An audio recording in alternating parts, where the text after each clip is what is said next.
Do you have any queries? Is there anything you want me to repeat it back again?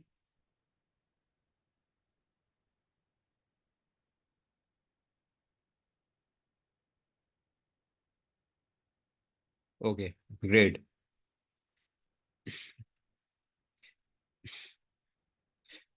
I'm sure that you are able to select the best test strategy that is available to you, and you are able to identify each one correctively. Now, I have this title right here. This says that you need to show understanding of the ways of exposing and avoiding faults in your program, and you can locate and identify different types of error. अब इन तीन errors के बारे में हम आपसे discuss करते हैं कि ये syntax error, logic error, run time error हमारे पास कौन सा है।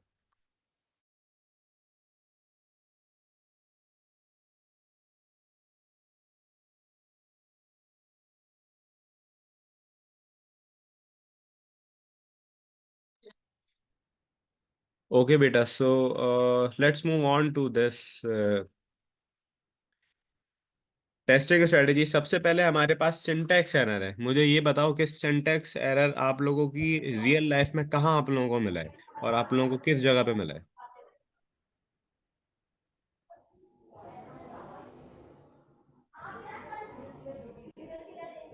जल्दी बताओ।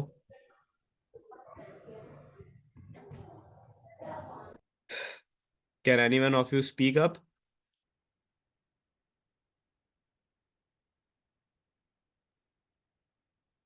आप सब मैथ्स के स्टूडेंट हो ना? Have- कैलकुलेटर में आता है सर। बिल्कुल ऐसे ही कैलकुलेटर में आता है। अब मुझे ये बताओ कि कैलकुलेटर में कब आता है।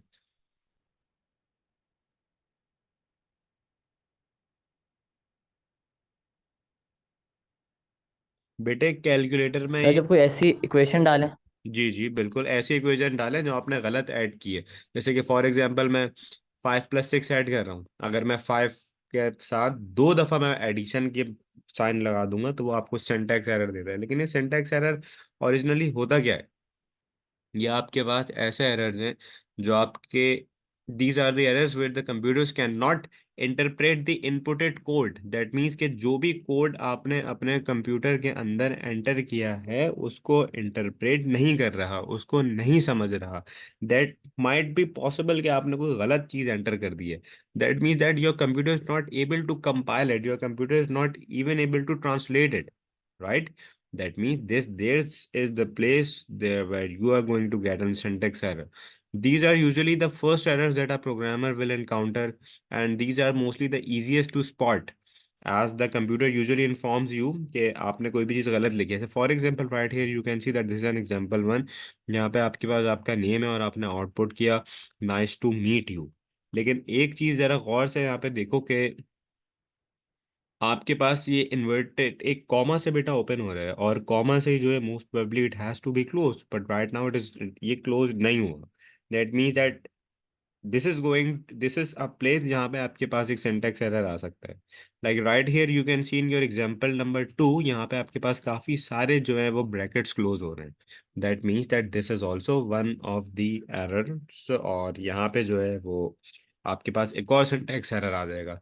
So syntax error is the place where your computers cannot interpret your inputted code and cannot compile or translate it. I hope you don't have any queries in this syntax error.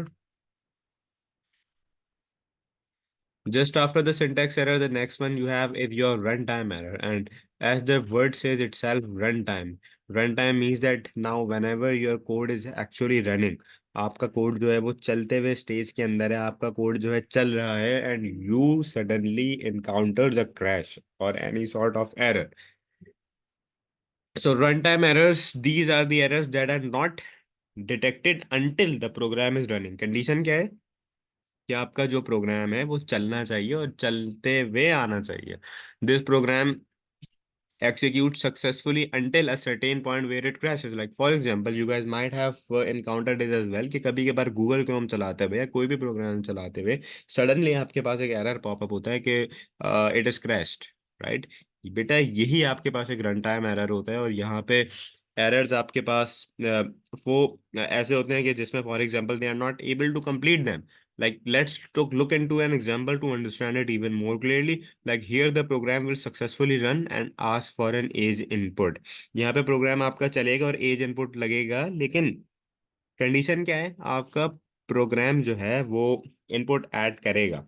However on the second line the program जो है crash कर जाएगा, because age has been input as a string. आपकी जो as है वो किसी ने स्ट्रिंग में ऐड कर दी है, and therefore it needs to be reassigned और cast as an integer before being compared to the 50।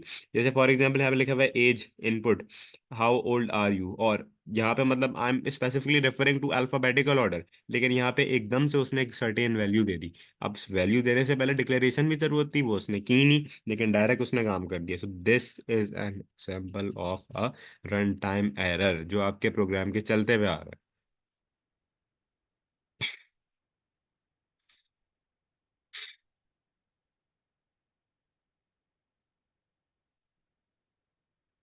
When it comes to your logical errors, the third error that is in your syllabus, and in your logical error, these are the errors that do not cause the program to crash.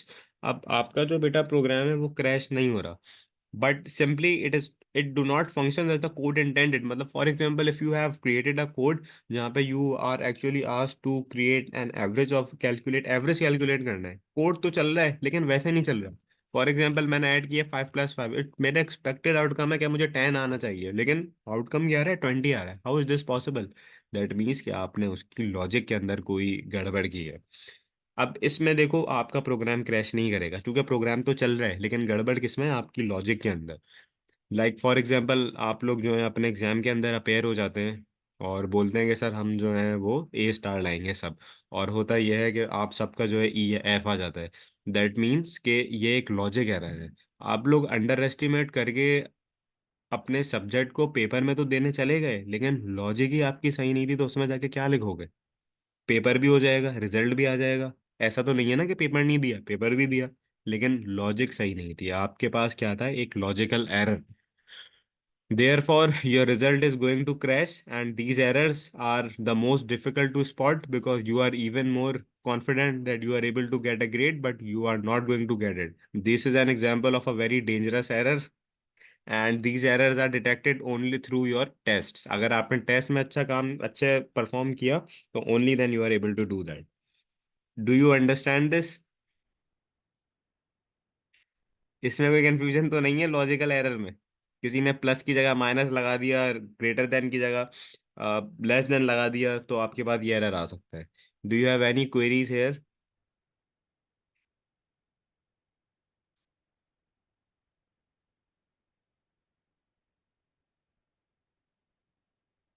Let's take an example of that right here. यहाँ पे मैंने किया as को input, input क्या है, how old are you. अगर as आपकी 50 से कम है तो प्रिंट कर दो यू आर टू ओल्ड, वरना प्रिंट कर दो यू आर यंग। यहाँ पे बेटा कोड तो चल जाएगा, कोई एरर नहीं आएगा, लेकिन कंपैरेजर का ऑपरेटर तो देखो, ये क्या कह रहा है कि एज आपकी अगर 50 से कम है तो आप बूढ़े हो, यू आर ओल्ड, जबकि it should be the other way. Program चल जाएगा, उसमें कोई प्रॉब्लम नहीं है, but it is going to create that error. So अब मुझे बताओ, सिंटैक्स एरर, लॉजिक एरर और रन टाइम एरर, इन तीनों में कोई प्रॉब्लम आप लोगों को?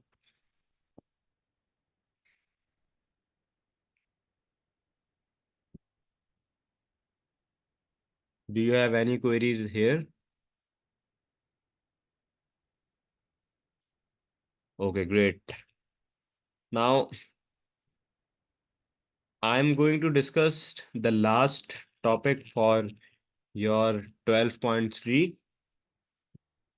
That is your types of maintenance.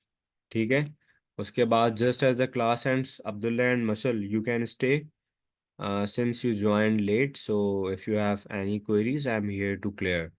So before both of you leave, do ask me. Okay, now let's discuss regarding the types of programming maintenance. And maintenance is basically not like a piece of equipment. That means that, for example, if you have purchased a car and अगर उस गाड़ी के parts खराब हो गए या जैसे हमें गाड़ी या बाइक को मेंटेन रखना पड़ता है, it's not like this. That means कि टाइम के साथ वो worn out हो गए। When it comes to a programming, we have a different concept, and I have three types of maintenance.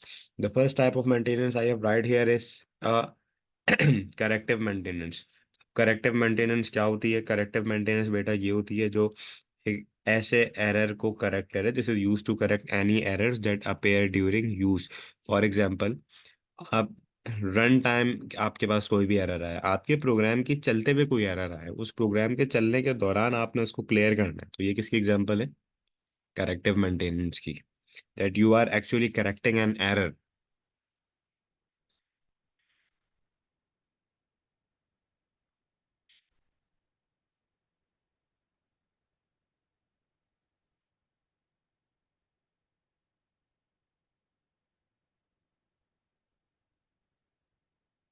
Corrective maintenance is mostly focused on your bugs, on your fixes. That for example, during your program runtime, आपके पास कुछ certain errors आ गए, आपके जो client है उसने आपको बुला लिया, उनको जब आप ठीक करोगे तो ये क्या है? Corrective maintenance. सिमिलरली बेटा, आपके पास है अडेप्टिव मेंटेनेंस। अब आपके पास जो अडेप्टिव मेंटेनेंस है, this is basically use to improve your performance of your program. उस अब परफेक्टिव मेंटेनेंस ये है कि मेरा प्रोग्राम तो बन चुका है, लेकिन मैं अपने प्रोग्राम को मजीद परफेक्ट बना रहा हूँ, मैं उसकी जो परफॉर्मेंस है वो मजीद इंक्रीज कर रहा हूँ, ताकि फॉर एग्जांपल हमारे जो कस्टमर है, हमारा जो क्लाइंट है, उसको टाइम के साथ साथ चीज़ों को इम्प्रूव करना होता है, उसकी स्पीड इम्प्रूव करनी होती है, कोई एडिशनल फीचर लाने होते हैं, तो वो करेक्टिव में नहीं आएगा। करेक्टिव तो वो है कि कोई फॉल्ट है उसको ठीक करना है, आपका प्रोग्राम सही चल रहा है, उसके अंदर न्यू फीचर इनकॉर्पोरेट करने हैं, नई चीज़ बनानी है, तो that means I am making it to more perfective. This is to be known as a perfective maintenance. The last one is an adaptive maintenance. Adaptive maintenance बेटा आपके पास ये है कि देखो, एनवायरनमेंट और टाइम के साथ साथ ना अपने सॉफ्टवेयर को भी अडेप्ट कराना होता है। हम आपका जो कस्टमर, आपका जो क्लाइंट है, वो आपसे हमेशा कहेगा कि यार इसमें ये ऐड कर दो, इसमें ये ऐड कर दो, इसमें ये ऐड कर दो। So that means that you are adapting yourself to the requirements of your customer. So whenever you are adapting yourself to the new requirements, that means that this is an example of an adaptive maintenance.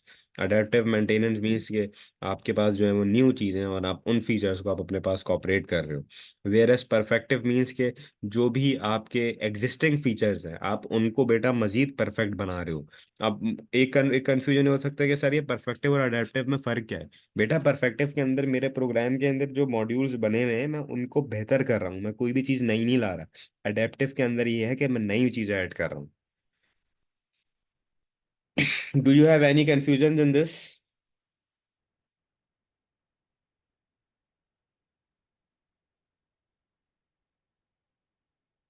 There's one another question as well, that why do I need maintenance? मुझे maintenance की ज़रूरत क्यों है मेरे programme को? बेटा maintenance की ज़रूरत इस वजह से है ताकि मेरा प्रोग्राम आसानी से डिप्लॉय हो सके, कस्टमर्स को कोई भी प्रॉब्लम ना आए, कोई भी बग नहीं आए, कोई भी सिक्योरिटी थ्रेट ना आ जाए मेरे कस्टमर्स के साथ, या मेरा जो भी कॉम्पिटिटर है वो सिमिलर प्रोग्राम बना के मेरे सारे क्लाइंट्स ना ले जाए, या कोई भी रियल वर्ल्ड एनवायरनमेंट चेंजेस ऐसा ना है जिसकी वजह से मैं ऑब्सोलीट हो जाऊँ। तो इसके साथ साथ जो है आपका 12.3 कंप्लीट हो गया है। Do you have any queries and all of these titles you can ask to me right away.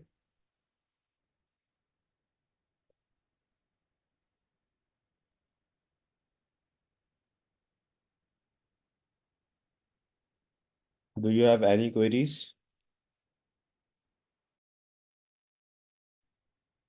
Sir run time error repeat कर दें?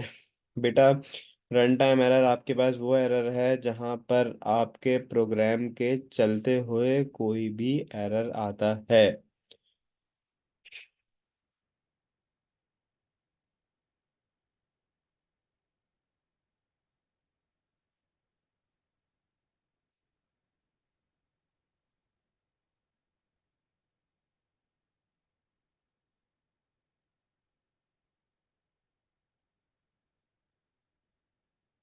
रन टाइम एरर आपके पास ऐसा एरर है that are not detected until your program is running.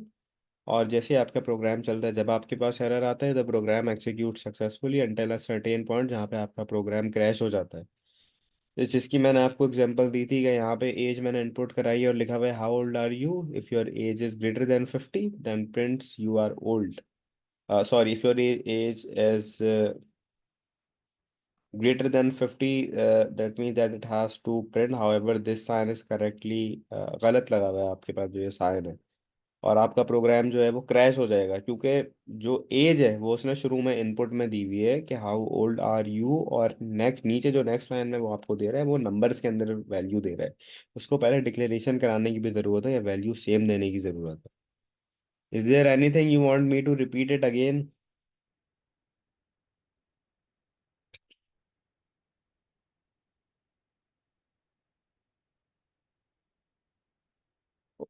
Okay, so your 12.3 is completed. The last one is your 12.2. I'm going to discuss this in our next class, and our P2 is going to be completed for AS level. And I will be sending you guys some homework. So kindly complete that homework and submit to me in the next class. ठीक है? क्योंकि अब जैसे P2 खत्म हो गया हमारा, तो we need to work on the practice. अगर प्रैक्टिस नहीं होगी तो ग्रेड आपका नहीं आएगा। I am making it very clear at this time of the year. अगर प्रैक्टिस नहीं होगी तो बाद में मुझे नहीं कहना कि सर हमारा ग्रेड नहीं आया। You need to rigorously work on your grades. So, if you wish to leave, you can leave. Meanwhile, I will be repeating some concepts for Abdullah and Masal. Acha, Abdullah and Masal, can you please open up your mic and notify me that if you have any confusion in this 12.3, anything you have missed, or if there's anything you want me to repeat?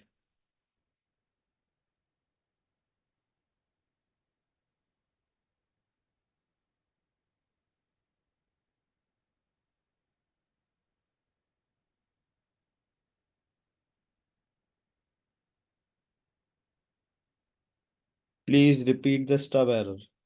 Acha, Abdullah, I think you were not here, and I was discussing with this normal, extreme, and normal data. So, do you understand this or do you want me to repeat it?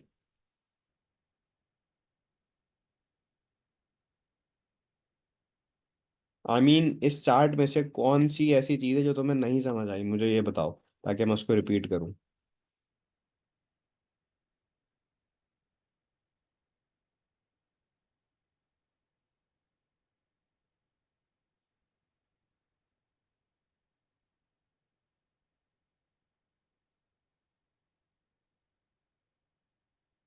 Repeat कर दे बेटा, repeat क्या करूं ये तो बताओ।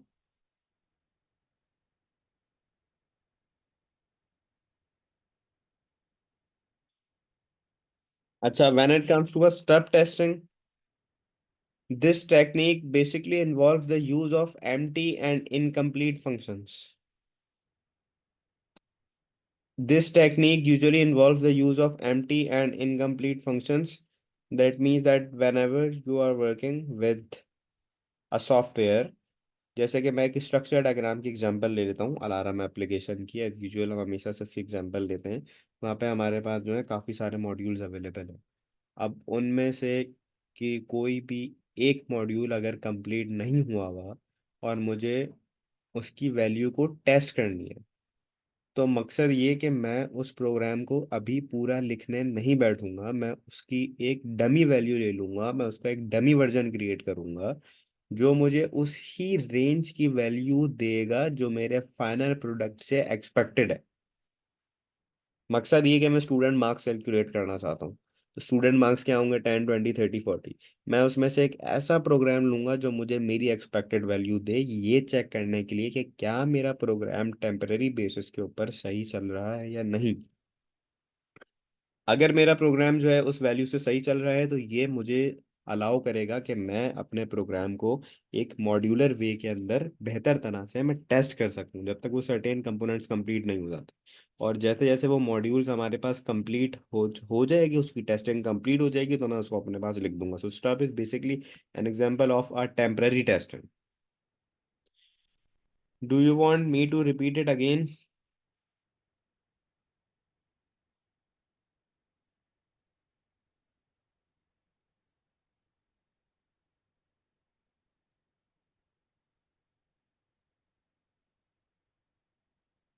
अच्छा, Abdullah, can you notify me your pending title?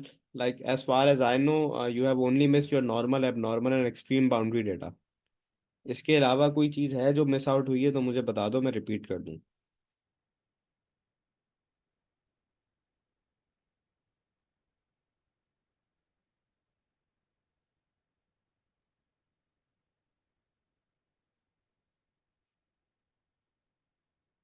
Okay, so I am repeating these types of data. बेटा यहाँ पर हमें अपने जब भी प्रोग्राम को टेस्ट करने की ज़रूरत होती है तो मैं अपने पास कुछ डेटा टाइप से टेस्ट करता हूँ। जैसे कि फॉर एग्जांपल अगर मुझे स्टूडेंट के मार्क्स कैलकुलेट करने हैं और स्टूडेंट के मार्क्स जो है मेरे पास एक रेंज दी हुई है, उस रेंज के अंदर कहा हुआ है कि सर आप जो मार्क्स हैं वो 0 से लेके 50 तक ऐड कर सकते हैं। अब अगर किसी ने बेटा वो 0 में से 50 की वैल्यू एंटर की, तो ये जो वैल्यू है ये मैं ही अपने प्रोग्राम से एक्सपेक्ट करता हूँ और ये वैल्यू एक्सेप्ट हो जाएगी। तो ये वैल्यू मेरे कौन सी है बेटा, ये मेरा नॉर्मल डेटा है, क्योंकि ये एक्सेप्ट हो जाएगा। Normal data is the data that you would expect to be input within reasonable bounds. वो सर्टेन रेंज के अंदर, वो सर्टेन बाउंड्रीज के अंदर जो है आपके पास एक्सेप्टेड होगा, आपके पास जो आपका नॉर्मल डेटा है। Similarly, when it comes to an abnormal test data, अब abnormal test data के ऊपर this is the test data that you would deem invalid. That means कि ये data आपके पास accept नहीं होगा and it should be handled appropriately. For example, किसी ने आपसे कहा है कि आपने जो है वो इसी की एग्जांपल ले लेते हैं, 0 से 50 तक स्टूडेंट मार्क्स ऐड करने थे। किसी ने ऐड कर दिए 60, किसी ने ऐड कर दिए 100, किसी ने ऐड कर दिए माइनस में। तो ये कौन सा डेटा है? ये ऐसा डेटा है जो एक्सेप्ट नहीं होगा, ये ऐसा डेटा है जो आपके पास एब नॉर्मल है। Right, so this is going to be considered as your abnormal data. इसी के साथ साथ बेटा देख लो, normal data is the data that is accepted by your program, that is used to show that the program is working is accepted. और abnormal data आपके पास वो है that is rejected by the program. इसी तरह से आपके पास last में जो डेटा है बेटे, that is an extreme data. And your extreme data can be referred to as the boundary test data that incorporates two main areas. ये दो एरियाज के ऊपर फोकस करेगा। पहला एरिया तो ये कि the data at the very limit, जो उसकी मैक्सिमम लिमिट है उसके ऊपर जो है वो नॉर्मली सेटिस्फाई करता है, यानी to ensure that it is allowed और नॉट। जैसे कि फॉर एग्जांपल मैंने 0 से 50 मार्क्स की एग्जांपल दी थी, अगर किसी ने 0 एंटर किया, एक्सट्रीम लिमिट के ऊपर है लेकिन एक्सेप्ट होगा, इसमें कोई गलत बात नहीं है। अगर 50 के ऊपर है तो एक्सेप्ट होगा, इसमें भी कोई गलत बात नहीं है। डेटा जो उसकी रेंज से बाहर है वो एक्सेप्ट नहीं होगा। तो इसको आप एक्सट्रीम डेटा कह सकते हो या इसको आप बाउंड्री डेटा कह सकते हो।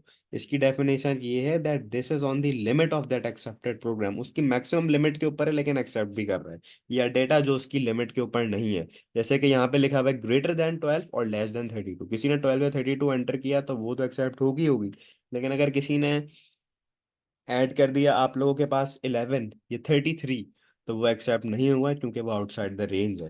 तो ये टेस्ट ऑफ डेटा मैं ड्राई रन और इन्हीं सारे प्रोसेसर में यूज करता हूँ चेक करने के लिए कि जो मेरा डेटा है वो करेक्टली चल रहा है या नहीं। Do you have any confusion in this?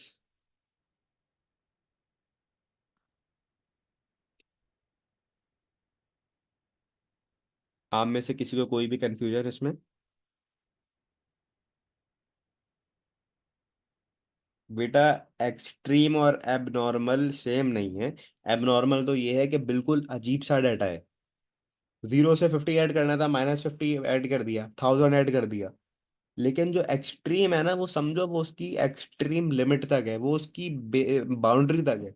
जैसे क्रिकेट में बोलते हैं ना कि किसी ने सिक्सर लगा दिया तो हमारे पास 6 पॉइंट्स आ जाएंगे, लेकिन वो जब लगाता है तो वो अपनी लिमिट पे होता है ना।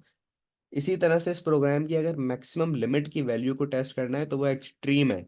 देखो, अच्छा, एक्सट्रीम और बाउंड्री, बेटा हाँ, एक्सट्रीम और बाउंड्री हम कह सकते हैं कि एक तरह से है, लेकिन दोनों में आपने ये चीज देखनी है कि एक वैल्यू एक्सेप्ट भी हो रही है जो एक्सट्रीम पर है, लेकिन बाउंड्री से बाहर है तो एक्सेप्ट नहीं हो रही। They can be considered as same. Do you have any confusions? Okay, so we have completed the most of the syllabus. I am sending you homework as well. आप सब उस होमवर्क को कंप्लीट करके मुझे submit भी कराएंगे, ठीक है?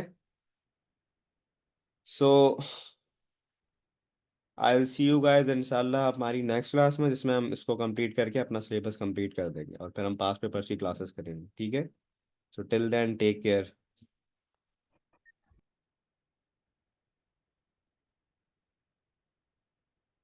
ओके बेटा, खुदा हाफिज, टेक केयर।